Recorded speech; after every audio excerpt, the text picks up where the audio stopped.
Hello বন্ধুরা, আসসালামু আলাইকুম। সবাই কেমন আছেন? আমরা কিন্তু চলে এসেছি আলিম ভাইয়ের সেই সরিষা ক্ষেতে। যে সরিষা ক্ষেত কিন্তু এখন ফলে কিন্তু পরিপূর্ণ হয়ে গেছে। এখন আলিম ভাই এখানে থাকার কথা, তার সাইকেল ওখানে যেহেতু আছে, সে হয়তো বা আশেপাশে আছে। আপনারা দেখতে পাচ্ছেন আলিম ভাইয়ের ক্ষেত।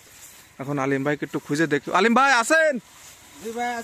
এই তো আলিম ভাই, দেখেন আলিম ভাই তো চিনাই যাচ্ছে না, সে খেতে তো ডেকে ফেলেছে। ভাই এ কি গাছ বানায় ফেলেছেন? এ তো আপনি আড়াই যাচ্ছেন বাগানের ভিতরে। ভাই ভিয়েতনামের সরিষা। তাই হ্যাঁ, তো খুব সুন্দর হয়েছে তো। কিরাম ফলন আশা করতেছেন? এতে এই বিঘায় 20 মন। বিঘায় 20 মণ আশা করতেছেন? হ্যাঁ, যাক, আসলে অনেক আপনারা দেখছেন দর্শক, একটা গাছের আপনার গাছের কত বড় হয়েছে, উচ্চতা হয়েছে দেখতে পাচ্ছেন। অনেক বড় গাছ, আর একটা গাছ আসলে আমি আসছে 6 ফুট, আমার থেকেও লম্বা হয়েছে। আমার থেকেও এই গাছ কিন্তু অনেক লম্বা হয়েছে, 7 ফুট মতো হয়ে গেছে গাছ, না ভাই? হ্যাঁ, 7 ফুট। এই যে আমাদের সে আলিম ভাই, এই আলিম ভাই কিন্তু এই ভিয়েতনামি সরিষা চাষ করেছে। তা সে কিন্তু আসলে এই প্রথম চাষ করেছে তার এই মাঠে। আসলে এইটা আছে মকমতলা মুন্সি খানপুর, তাই তো? এই সরিষা চাষ হয়েছে। আপনারা যারা এই সরিষা চাষে আগ্রহী, আপনারা নির্ভেজাল এবং অথেন্টিক পুষ্ট দানার বীজ সংগ্রহ করতে চান, তারা আলিম ভাইয়ের সাথে যোগাযোগ করবেন। আলিম ভাই কিন্তু সুন্দরভাবে দেখছেন আপনারা গাছের ফলের চেহারাগুলো কেমন পুষ্ট, দেখেন। আমি দেখাচ্ছি কাছে নিয়ে, ঠিক আছে? এই যে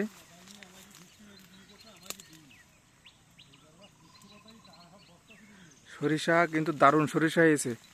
এখন ভাই এতে আসলে কি ওষুধ ব্যবহার করেছেন কোনো, না এমনি হয়ে গেছে এরকম?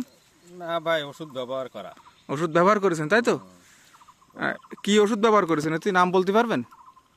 ওই নাম হচ্ছে, ভিটামিন ব্যবহার করেছেন? হ্যাঁ, ভিটামিন ব্যবহার করেছি। নাম নাম মনে নেই, তাই? নাম মনে নেই, তাই তো? স্মার্ট অ্যাগ্রোভেটের ওষুধ কি ব্যবহার করেছেন আপনি এতে? হ্যাঁ, করেছেন, তাই তো? একবারে প্রায় পূর্ণ ব্যবহার করাতে। প্রায় পণ্য ব্যবহার করে, তাই তো? ওই যে আপনার আছে যে মধুর মতো একটা লাল কালার, ওটা ব্যবহার করছেন? হ্যাঁ, vitamin green charge green charge, হ্যাঁ, ব্যবহার করেছি, আবার করতে হবে। আবার করবেন, তাই তো? যাতে এবার একটু দানাটা পুষ্ট হয় ভিতরে, তাই তো? তার জন্যে। আর এই ছত্রাকনাশক ওই যে ব্লু এক ধরনের দিছিলেন, কোপারটিনোর নাম, তাই তো? কোপারটিন। আর জাবির জন্যই ব্যবহার করবেন, ঠিক আছে? যাই হোক, এই জমিটাতে কিন্তু অনেক ফলন ভাই আশা করতেছে। এই ভাইয়ের নাম্বারটা যদি কেউ চান, ভাই নাম্বারটা বলেন আজকে আবার একটু।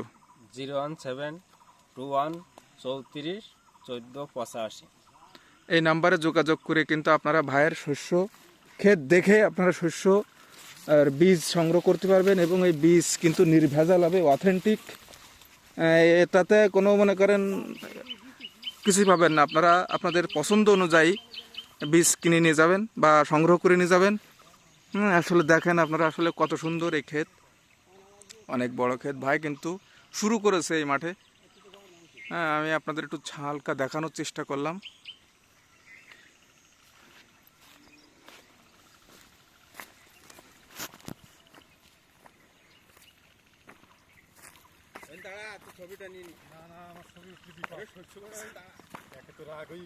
কেন ভাই রাগ হইস কেন ভাই? ভালো ভালো কি জাতের ফসল নিয়ে আসতেছে, হ্যাঁ, আমি আমাকে বীজ দিতে চাইয়ে দেয় না, দেয় না, তাই না? খুব করে কিভাবে চালাকি করে বেশি দিচ্ছে। প্রত্যেকবার যে কোনো একটা চাষ করে লাভবান হয়ে যাচ্ছে, তাই না? লাভবান হচ্ছে, এই জন্য আমরা এর এই ফলন এইবার যা হবে, হ্যাঁ, আমরা আগেরতেই এর কাছ থেকে বুঝে পড়ি নিয়ে নেব, মাঠেতে নিয়ে তো এই তো যাওয়া। বাইরের কাছে নাকি ওই রাহির সাহেবটাও ফোন দিচ্ছে। এখন বীজটা আপনারা পাবেন না, বাইরের লোক এসে যদি নিয়ে যায়? বাইরের লোক নেবে, আমরা কাটিয়ে নিয়ে চলে যাব বাড়ি ওর সামনের পরের তে। তাই না? আমরা লাগাইছি আমাকে হচ্ছে 10 কাঠায় 3 মন, আর এর হচ্ছে 13 কাঠায় 20 মন 30 মন। তাই এই গুঁড়া আমি উঠাইয়ে নিয়ে চলে যাবো আমরা এইবার।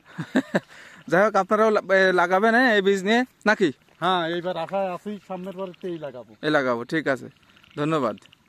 আসলে এলাকার কৃষক ভাইরাও কিন্তু চাচ্ছে যে এই জাতের সরিষা তারা আবাদ করবে বা চাষ করবে। আসলে অনেক ফলন। আমাদের আলিম ভাই কিন্তু এক এক সময় এক এক ধরনের নতুন চাষ নিয়ে আসে এবং নিয়ে আসে সে কিন্তু লাভবান হয়। ঠিক আছে, আপনাদেরকে দেখালাম যে আসলে আলিম ভাইয়ের এই যে দেখেন গাছ দেখছেন কত সুন্দর গাছ এক একটা।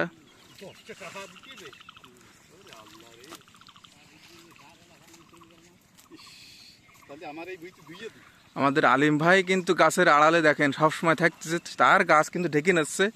আসলে আপনারা সবাই তার জন্য দোয়া করবেন। যারা সংগ্রহ করতে চান তারা অবশ্যই সরাসরি আসবেন। এখানে আসবেন যশোর জেলার মনিরামপুর থানার খানপুর গ্রামে, তাই তো? আলিম ভাইকে খোঁজ নিলেই পাবেন এবং যে নাম্বার দেওয়া আছে নাম্বারে যোগাযোগ করবেন। সবার সুস্বাস্থ্য মঙ্গল কামনায় শেষ করছি। সবাই ভালো থাকবেন। আল্লাহ হাফেজ।